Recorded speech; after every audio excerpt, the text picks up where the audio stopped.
आज का जो मुद्दा है वो ये है, इस खेत में मीलीबग नाम का एक कीड़ा है जिसे पिंक मीलीबग कहते हैं। ये सकिंग पेस्ट चूसक कीटों में आता है। एक दवाई कंपनी वाले ने इसको लाल सड़न रेड रोट घोषित कर दिया है, जिससे और वो सूचनाएं पूरे जनपद में फैल चुकी है। जबकि हमने मौके पे देखा तो ये लाल सड़न रोग नहीं है।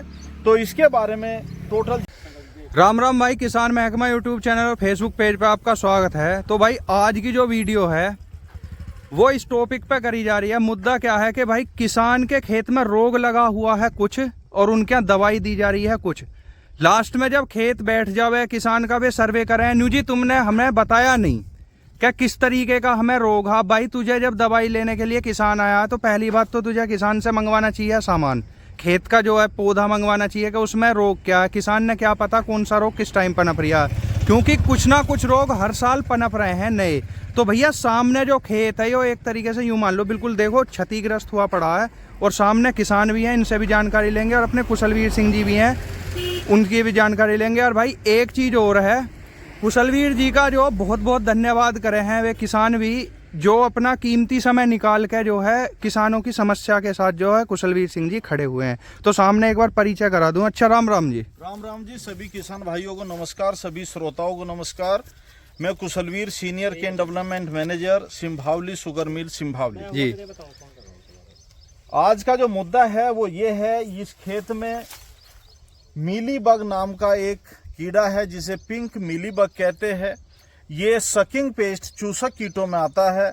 एक दवाई कंपनी वाले ने इसको लाल सड़न रेड रोट घोषित कर दिया है, जिससे और वो सूचनाएं पूरे जनपद में फैल चुकी है।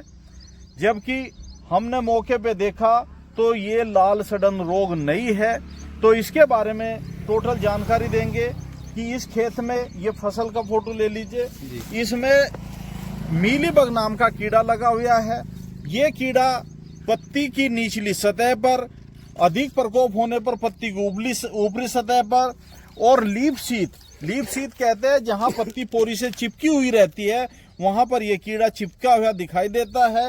लसलसा पदार्थ छोड़ता है। उस लसलसे पदार्थ को चूसने के लिए चींटियां और मकोड़े इत्यादि उस पर चढ़ते उतरते रहते हैं, और ये कीट ऐसा एक सिक्रेशन, ऐसा एक तरल पदार्थ छोड़ता है जिससे ये पत्तियों पर जमा हो जाता है, और ये फोटोसिंथेसिस की प्रक्रिया रुक जाती है और फसल खत्म हो जाती है, कमजोर हो जाती है। यानी ये देखिए कि इस पौधे में यहाँ से ये देखिए कि बिल्कुल खत्म होने की कगार पे फसल खड़ी हुई है। तो इसमें इस तरह से ये रोग, ये कीड़ा रस चूसता है, और इसका जो कंट्रोल है, यदि कम प्रकोप पे इसका कंट्रोल किया जाए तो एक साधारण दवाई है, हर किसान उसे जानता है, प्रोफेनोफोस प्लस साइपरमेथ्रिन। इस दवाई का प्रयोग करने से 400-500 मिलीलीटर दवाई प्रयोग करने से ये रोग ठीक हो जाता है। लेकिन अब जो ज्यादा प्रकोप हुआ है इसमें मैं किसानों को ये सलाह दूंगा, क्योंकि खेत मालिक भी हमारे पास में है, और इनको ये सलाह दी जाती है कि आधा लीटर प्रोफेनोफोस प्लस साइपरमेथ्रिन और 250 मिलीलीटर इमिडाक्लोरप्रिड, इन दोनों दवाइयों को मिला करके खेत में स्प्रे कर देना चाहिए। और जहां पे प्रकोप ज्यादा है, जिस पॉकेट में इसका प्रकोप ज्यादा है उसमें स्प्रे डबल अभी कर देना चाहिए, और 10 दिन बाद, कम से कम 10 दिन बाद दूसरा स्प्रे इन्हीं दवाइयों का फिर कर देना चाहिए। तो ये जो पौधे ग्रसित हुए ये भी ठीक होके चल जाएंगे। बहुत तेजी से ग्रोथ तो नहीं करेंगे, लेकिन ये ऊपर की तरफ बढ़वार लेना शुरू कर देंगे। उसके बाद जिन पौधों में रोग नहीं लगा है, इस कीट का प्रकोप नहीं हुआ है, वहां पर भी प्रकोप रुक जाएगा। दूसरे जो बात थी रेड रोट की, रेड रोट का ना तो लक्षण पत्ती पे दिखाई दे रहा है और ना ही गन्ने पे दिखाई देता है। यदि रेड रोट से ग्रसित हम गन्ने को स्क्रैच करके देखते हैं तो जहां से स्क्रैच में ये सफेद आया है, यहाँ पे बिल्कुल लाल आता है, लाल धब्बे आते हैं। और फिर यदि हम इसको काट के देखते हैं, बीच से लंबा चीर के देखते हैं,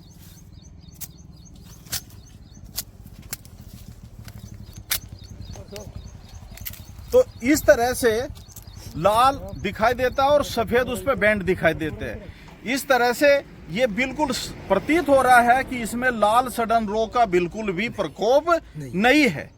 तो किसानों को मेरी गुजारिश है, उन कंपनी वालों से आधा अधूरा ज्ञान जान का जंजाल ऐसे अपने आप भी परेशानी में ना पड़े और किसानों को भी परेशानी में ना डाले। जो नहीं किसी की समझ में आ रहा है अपने जूनियर सीनियर किसी से भी पूछ सकते हैं।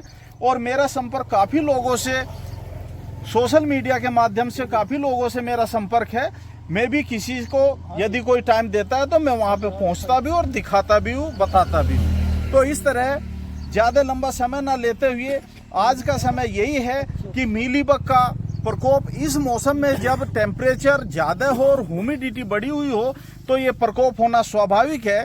किसान भाई यदि ज़्यादा बड़ी फसल है तो चारों तरफ स्प्रे कर सकते हैं, उससे भी काफ़ी हद तक कंट्रोल हो सकता है, क्योंकि ये रोग किनारे से अंदर की तरफ जाता है, अंदर से बाहर की तरफ नहीं आता। तो इसलिए आधा लीटर प्रोफेनोफोस और 250 मिलीलीटर इमिडाक्लोरपिरिड दोनों दवाइयों को मिला के 200 लीटर पानी में घोल के प्रति एकड़ की दर से स्प्रे कर दे और दूसरा स्प्रे 10 दिन बाद फिर कर दे। दूसरे समय है फिलहाल जिन किसानों ने यूरिया का प्रयोग नहीं किया है वो यूरिया का प्रयोग कर दे और लास्ट जो डोज है यूरिया की उसे तुरंत जल्दी से जल्दी खेतों में डाल देना चाहिए।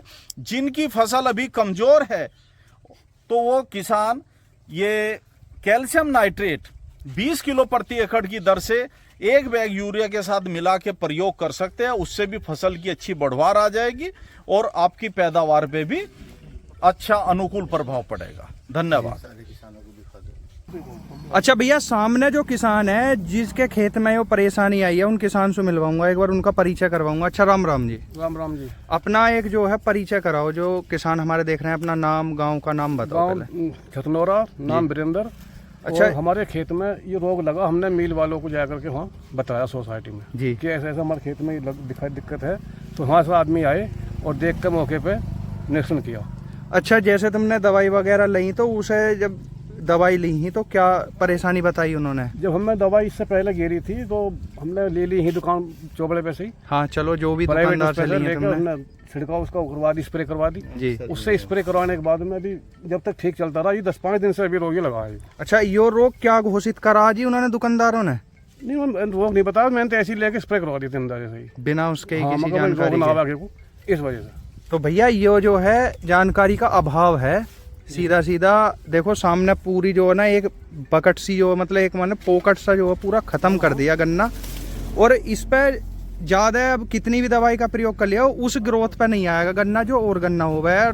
कुशलवीर सिंह जी ने जानकारी दी है। अच्छा, कुछ किसान जो है वीडियो देख कर जी कमेंट करे हैं, तो उनके कमेंट का जैसे हम और वीडियो में भी जानकारी दे में, तो इनके बारे में जी थोड़ा जानकारी आज भी दी जावे जी थोड़ी सी। बिल्कुल देंगे। 2-4 किसान हैं, जैसे नीरज यादव है, वे बोल रहे हैं जी पोका बोइंग और टोबर के लिए यूरिया में क्या डालें?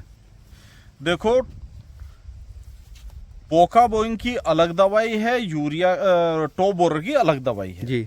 यूरिया में टोबोरर की दवाई फटेरा या आपकी वर्टागो ये तो मिलाई जा सकती है, लेकिन पोका बोइंग के लिए हमें स्प्रे करना पड़ेगा। स्प्रे में कॉपर ऑक्सीक्लोराइड का होना जरूरी है।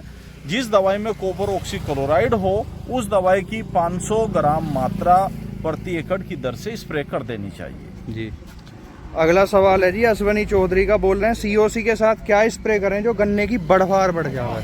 देखो, सीओसी के साथ मैं किसी दवाई को मिलाने की सलाह नहीं देता, लेकिन बढ़वार के लिए यदि वो बढ़वार चाहते हैं तो मैक्सिल्ड नाम की दवाई आती है धानुका कंपनी की, या जिब्रेलिक एसिड का भी वो प्रयोग कर सकते हैं।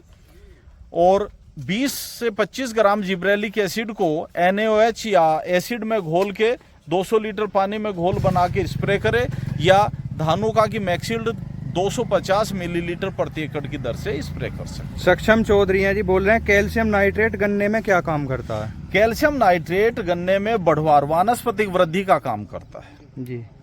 परविंदर तोमर है जी, ये गन्ने से तो रिलेटिव नहीं है, इनका सवाल है जी ज्वार के अंदर पत्ते कटे हुए हैं और ऊंचाई 6 फीट हो रही है, तो क्या उसका नियंत्रण करा जाए? देखो, ज्वार के अंदर पत्ते कटे हुए हैं, मैं केमिकल का स्प्रे इस टाइम पे सलाह जवार में नहीं दूंगा, क्योंकि आजकल पशुओं को खिलाई जा रही है जवार, और कम से भी कम स्प्रे करने के 25-30 दिन बाद उसकी कटाई होनी चाहिए, पशुओं को खिलानी चाहिए, इसलिए मैं उसमें कोई सलाह नहीं दे सकता। हमारे विकास त्यागी जी हैं, वो बोल रहे हैं जी एक भ्रांति सी फैला रखी है कि फल्टेरा या वर्टागो गन्ने में ज्यादा से ज्यादा 4 फुट तक काम करता है, उसके बाद अगर तुम प्रयोग करोगे तो पैसा बर्बाद है जी। हाँ, इन्हें क्या बोलना ये चाहोगे? भ्रांति बहुत लोगों ने फैला रखी है। इस तरह के कई सवाल मेरे सामने आ चुके हैं। ये पेड़ पे कैमरा लगाओ जरा इधर, इस पेड़ पे इसकी ऊंचाई 30-40 फुट होगी।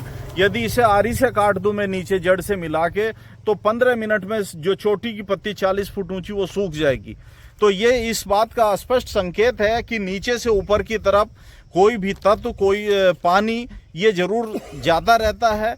इसलिए ऊंचाई बढ़ने पे समय तो लग सकता है। छोटी फसल में 4-5 दिन में दवाई पहुंच जाती है, ऐसी फसल में हफ्ता भर लग जाता है, बड़ी फसल में 10-15 दिन लग सकते हैं। लेकिन ऐसा नहीं है कि कोई दवाई ऊपर नहीं पहुंचती। ये एक भ्रांति फैला रखी है, मैं इसके पक्ष में नहीं हूं। हिमांशु है जी, वो बोल रहे हैं गन्ने की बुवाई लेट की थी, टिलरिंग नहीं हो रही गन्ने के अंदर। देखो, टिल्लिंग का अब समय नहीं है। वैसे टिल्लिंग का समय होता है 45 दिन से लेके और 120 दिन के लिए।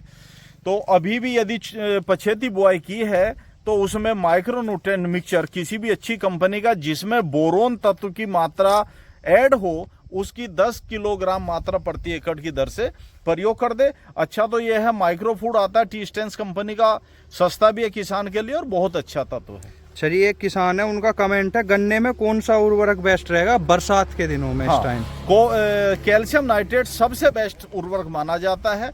डीएपी की मैं सलाह नहीं दूंगा इस टाइम पे करने की। तो कैल्शियम नाइट्रेट 20 किलो प्रति एकड़ की दर से प्रयोग कर सकते। हरदीप चाहल हैं जी, वो बोल रहे हैं आने वाले समय में टॉप बोरर का सही इलाज क्या है तथा कौन सी दवाई का प्रयोग करें? सही तो मैं ये बताऊं चाहल जी को कि टॉप बोरर का सही कंट्रोल करने के लिए सबसे पहले वैरायटी रिप्लेसमेंट सबसे जरूरी है। 238 वैरायटी टॉप बोरर से, लाल सड़न रोग से, अन्य स्मट रोग से, कई रोगों और कीटों से ग्रसित हो चुकी है। इसलिए 238 को छोड़ देंगे तो कम दवाई कम खर्चे में भी आपकी फसल टॉप बोरर से बच जाएगी। बाकी इसके लिए कार्बोफ्यूरान, फटेरा, कोराजन, वर्टागो, इन्हीं दवाई का हमें प्रयोग करना चाहिए। अनुज चौधरी है, वे बोल रहे हैं जी हेमस्टार टॉप के साथ कौन सा कीटनाशक डालें जो टॉप बोरर पर काम करे? हाँ, हेमस्टार टॉप फंजीसाइड है, और टॉप बोरर के लिए कीटनाशक आप डालना चाहो तो स्प्रे में यदि आप डाल सकते हैं तो एम्प्लीगो आती है इसी कंपनी की, उसकी 250 से 300 मिलीलीटर मात्रा प्रति एकड़ की दर से आप स्प्रे में डाल सकते हैं। सनी कुमार बोल रहे हैं प्रोफेक्स और अलीका प्रोजिब है एक, ये 3 दवाई हैं जी, एक साथ इनका स्प्रे कर सके? हाँ, कर सकते हैं। प्रोफेक्स में प्रोफेनोफोसाइपर होगा, जिबरेलिक एसिड होगा और एक आध और होगा, इन्हें मिला के कर सकते हैं। अंकित कुमार, टॉप बोरर तथा पोका बोइंग के लिए यूरिया में क्या मिलाकर डालें और स्प्रे नहीं हो सकती जी खेत के अंदर? ये आपका सवाल पहले भी आया था। यूरिया में मिलाने के लिए मैं कोई दवाई की सलाह नहीं दूंगा। एक यूपीएल कंपनी थी, वो साफिलाइजर 1 किलो प्रति एकड़ की दर से कहती थी, लेकिन मैं उससे पूरी तरह से विश्वास नहीं करता। 50% चांस मिल सकते हैं आपको, जिसमें कार्बेंडाजिम और सीओसी होती है, तो उसे साफिलाइजर को आप यूज कर सकते हैं, लेकिन मैं इसके बहुत ज़्यादा पक्ष में नहीं हूँ। ये दीपक चौधरी है, बोल रहे हैं गन्ने में जून वगैरह लगा दिया जी, पहला जूड़ा जो बोला, बंधाई कर दी गई है, कौन सा खाद डालें उसके अंदर? कैल्शियम नाइट्रेट 20 किलो प्रति एकड़ की दर से प्लस यूरिया डाल सकते हैं। पंकज सिंह बोल रहे हैं क्या लिक्विड सागरिका के साथ कीटनाशक का प्रयोग कर सकते हैं? बिल्कुल कर सकते हैं। फनविद परी चौधरी बोल रहे हैं जी कैल्शियम क्लोराइड का प्रयोग गन्ने में कब करा जाए? फिलहाल बारिश का मौसम है, अब कर देना चाहिए। रजत तोमर है, कोई सस्ती दवाई जो इस समय टॉप बोरर की तितली अंडे छोड़ती है उसे नष्ट कर दे पत्ते पर ही? प्रोफेनोफोस प्लस साइपरमेथ्रिन सबसे बेस्ट दवाई है। नीरज कुमार है जी, टॉप बोरर की स्प्रे कब करनी चाहिए? टॉप बोरर की स्प्रे कब करनी चाहिए? पहले तो टॉप बोरर की स्प्रे नहीं, ड्रेंचिंग होती है कोराजन की, या ग्रेन्यूल दानेदार दवाई को खेत में वैसे डाला जाता है लाइन में। और ये इसकी 5 पीढ़ियां होती है जो मार्च से शुरू होती है, तो मार्च से लेके और जुलाई तक कभी भी कर देनी चाहिए। दवाई का असर 60-70 दिन रहता है तो 2 महीने बाद दवाई को फिर रिपीट करना चाहिए। ये है जी अंकुश सैनी है, ये बोल रहे हैं गन्ने की अच्छी पैदावार के लिए इस समय कौन सा उर्वरक प्रयोग करें जी? भाई ये सवाल कई बार रिपीट हो जी। चुका, हर आदमी का है, कैल्शियम नाइट्रेट प्लस यूरिया ही प्रयोग करना चाहिए। अनुज देसवाल शामली से हैं जी, टॉप बोरा तथा पोका बोइंग की एक ही दवाई बताओ कोई। टॉप बोरर और पोका बोइंग की एक ही दवाई मेरी जानकारी में नहीं है। अलग अलग दवाई हैं जी, ये सब किसानों में भ्रांति है कि एक ही दवाई से काम हो जावे है। वो कीटनाशक की दुकान जो कर रहे हैं जी वो अपना करते रहे मैं इन कामों ने। विक्की चौधरी है, मार्शल की स्प्रे और थायोमैक्सम का स्प्रे की थी फिर भी पोका बोइंग आ रहा है। मार्शल के अंदर कार्बोसल्फान है और थायोमेथोक्सोम इंसेक्टिसाइड है, दोनों इंसेक्टिसाइड है। बिल्कुल पोका बोइंग जरूर आएगा बिल्कुल। क्योंकि पोका बोइंग की हमने दवाई नहीं लगाई। गौरव पंजेता है जी, खेत में मिली बग है उसको वो बारिश में खत्म हो जाएगा या स्प्रे करनी देखो पड़ेगी? स्प्रे तो करना पड़ेगा, ऐसे समय पे स्प्रे करे कि 3 घंटे तक जो मौसम खुला रहे, बारिश ना हो, उसमें आधा litre profenofos cypermethrin plus 250 millilitre imidacloprid को 150 से 200 लीटर पानी में घोल के स्प्रे कर सकते हैं। अच्छा जी, एक सवाल बहुत ज्यादा पनप रहा है, ज्यादातर किसान हर वीडियो के अंदर ये बात पूछ रहा है कि बताइए। राकेश तोमर जी ये कह रहे हैं सीओसी ना जी खाद में मिला के डाल सकें, क्योंकि कुछ किसानों के भीतर ये भ्रांति बाढ़ रखी है दुकानदारों ने कि आप इसे खाद के अंदर भी प्रयोग कर सकें। देखो सीओसी को खाद में मिला के यदि कोई प्रयोग करता है तो थोड़ा बहुत असर वो 10-5% दे सकती है, उसका पूरा लाभ नहीं मिलेगा।